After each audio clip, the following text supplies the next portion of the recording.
Okay, guys, I believe this is the 6th of June 2021. Um, the westbound Pennsylvania train 43 is just departing with, I believe, P42 number 12 on the point. Speaking of P42s, I've decided to do a compare and contrast video of the new Athearn Genesis line, Genesis P42, versus the Kato Genesis P42. So, yeah, right off the bat, just to let you guys know, this is DCC and sound. This is just DC only. Now, if you're wondering why this is DC, is because this is the first Kato Genesis I ever bought.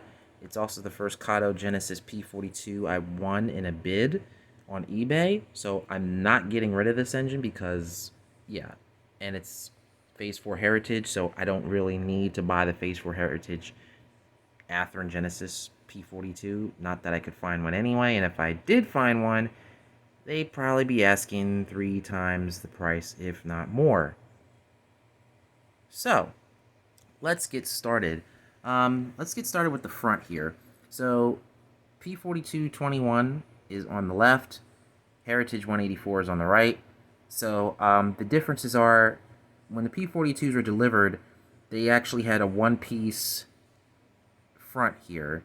And that proved to be problematic during collisions because it wasn't easily replaceable. So later on, they got rebuilt with a fiberglass nose, like on 184 here.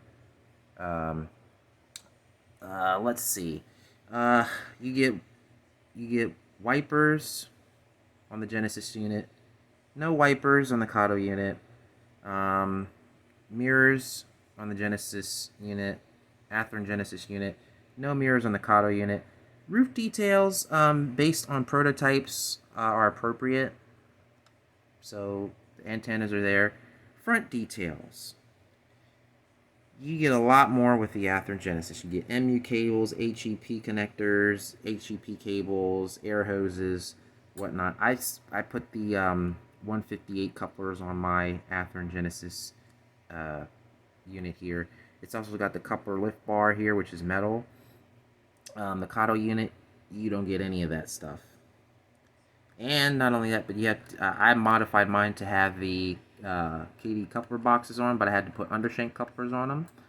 The plow on the Athearn is actually more detailed than the plow on the Kato, and it's actually notched out. If you look here, it's notched out for third rail. So this is notched out for third rail. This one really isn't. Paint, I would say paint is comparable. Kato does use a different type of paint than Athearn does, but they are comparable. The Kato unit has full interior. I don't think the Athearn Genesis one has full interior. I could be wrong, though. No, it does. I'm sorry. It does. It does? Let me look. Yes, it does. So yes, the Athearn Genesis unit, Athearn Genesis unit does have full in-cab interior. The interior is actually a dark tan, and the windows are tinted as opposed to the Kato unit. So both have full in-cab interiors with seats, so you can put engineers in either of them. Yes, obviously with the first version of the nose, you have the lights behind the plate here. With the Kato unit, not so. Let's go to the roof details for now, since it's easier.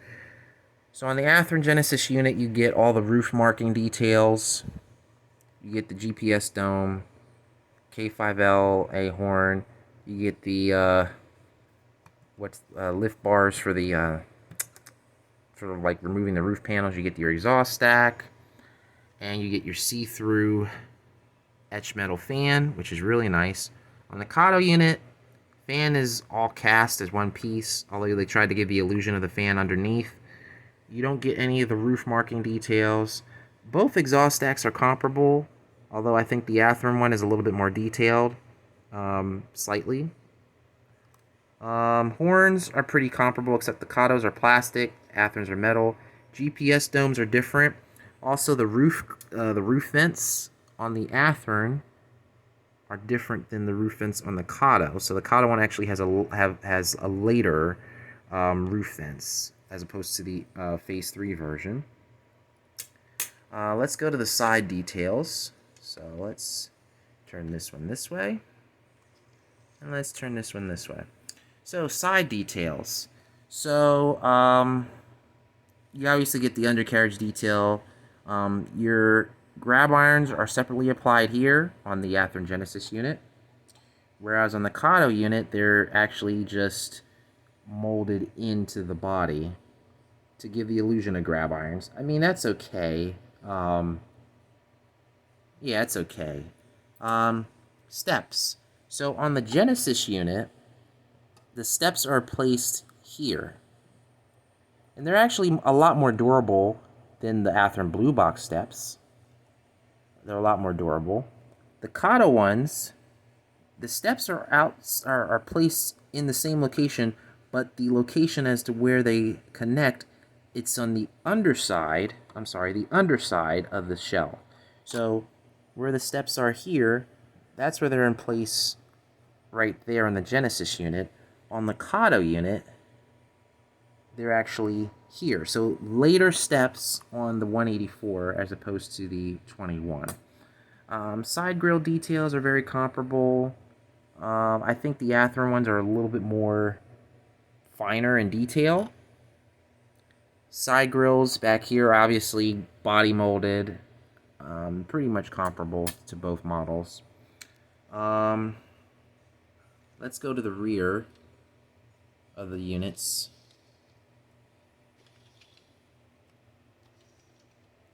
So rear details, obviously, the Kato one is very plain. See if I can get that to focus. Kato one is very plain. Come on. There we go. Kato is very plain. Athearn, you get all the good details.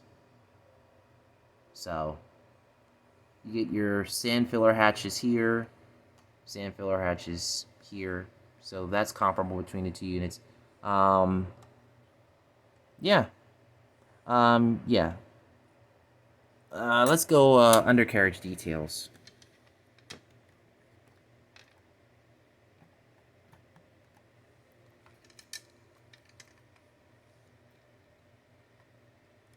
Alright, so undercarriage details. So as you can see with the Genesis unit, they went all out, Athearn did on this one. So you have the separately applied air tanks, and the you have the different air cables. The battery boxes are actually full battery boxes. They're not those little ones with the hole in the back, and you had to, these are full battery boxes. And you have your compressor, I think it's your air compressor. Where's that at? It's a type of valve. I forget what it's called, but you have that detail. That's metal. You have your other details here. The one drawback is the piping is plastic, so if you're not careful, you can potentially break it. Let me see if I can clear that up. Come on. There we go. So if you look at the piping, it's made out of plastic, and it can, if you're not careful, you can potentially break it off. I think they could have made that out of etched metal, in my opinion. Truck details are pretty much comparable between the two units. So this is the Athearn truck detail. I think, in a way, the Kato trucks are a little bit finer in detail. So here's a Kato truck here. There's the Athearn truck there. I think Kato did a little bit better with the truck side frames, in my opinion. But they, as you can see, you got the full battery boxes, which are actually cast as part of the chassis, because this is a plastic sub-chassis. And you have your generic, actually this is larger, so this is larger than this one here. And the placement is also different. And then you have your other generic details. These are cast on. So they're cast on. Yeah, pretty much, it's kind of plain with the Kato units. Yeah. Fuel tank details. pretty much, they're comparable, but I think the Athearn is a little bit more finer in detail in that regard.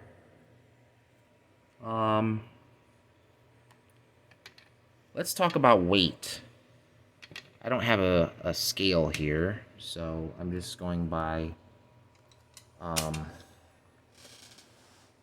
feeling the, like, lifting engines up. The Athearn unit is way heavier than the Kato unit.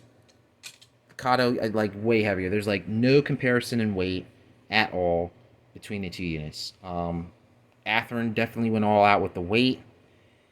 Kato could have probably did a little bit better with the weight, but with their coreless truck motors that they have, it really makes up for it anyway. But I can't run these two together because one is DCC, one is DC. But I would assume both are comparable. What I might do is I might buy a Kato one just to see that in action, because I do want to get another one anyway. But all in all, both are very good models. Both are very comparable in details. And if you look, like let's do it like this. The molds that they use for both are pretty good. I think the Kato one is more angular, and the Athearn one has a little bit of a more rounder nose. Yeah. These details here obviously are different, so paint variations, obviously, because this is a heritage unit, this is phase 3. But both are good engines. They are very good. Both are very good, but if you want detail and sound quality, I would go with the Athearn. Because it's got a lot of the separately applied parts on it. I will admit, though, there are a lot of cases out there, more than a lot actually, where the back windows are in backwards. I'm pretty sure.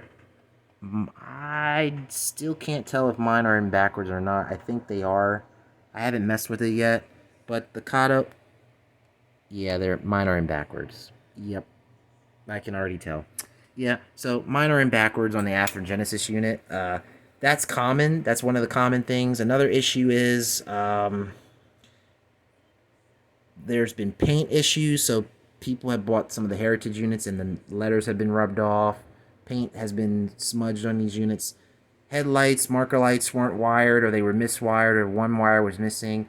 One guy even bought a brand new unit, and out of the box, the whole rear truck was completely loose from the chassis, and it was just like he would slide the shell and the frame that way, and the truck would go this way, and vice versa. Like, there was nothing really holding that rear truck on.